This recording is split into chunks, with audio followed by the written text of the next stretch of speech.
Maithili express की शानदार प्रस्तुति।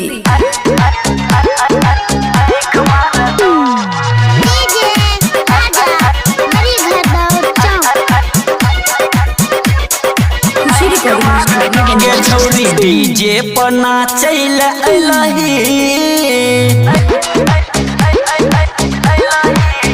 गे छौरी डीजे पर नाचैल अइलही कि छौरा सब आँख मारत गे छौरी डीजे पर नाचैल अइलही कि छौरा सब आँख मारत कैमरा चले तो सब वीडियो बनैतो कैमरा चले तो सब वीडियो बनैतो वीडियो बना के वायरल करतो वीडियो बना के वायरल करतो गे छौरा सब आँख मारतो गे छौरी डीजे पर नाचैल अइलही कि छौरा सब आँख मारतो।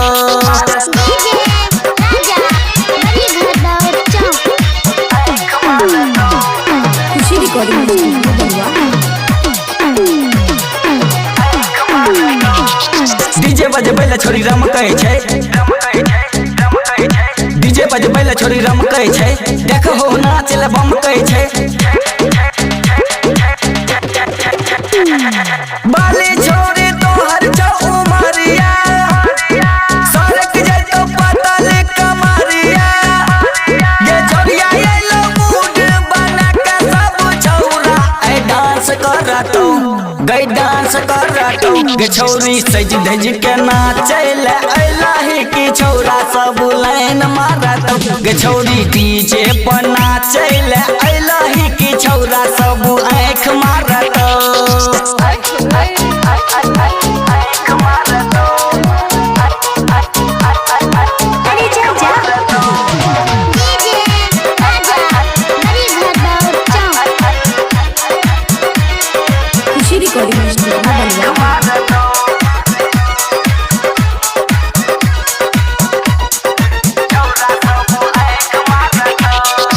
होले होले कमर हिले भी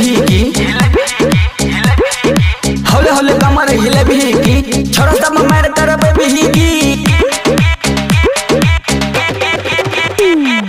ले तो आए पाजा में रज किसरा बीस दे तो होटवा के लीला खींच ले तो डीजे पर छौरा सन तो सब आए वार करतो गे वार करतो गे छौरी डीजे पर नाचैल अइलही कि छौरा सब आँख मारतो गे छौरी डीजे पर नाचैल अइलही कि छौरा सब आँख मारतो कैमरा चले तो सब वीडियो बनैतो कैमरा चले तो सब वीडियो बनैतो वीडियो बना के वायरल करतो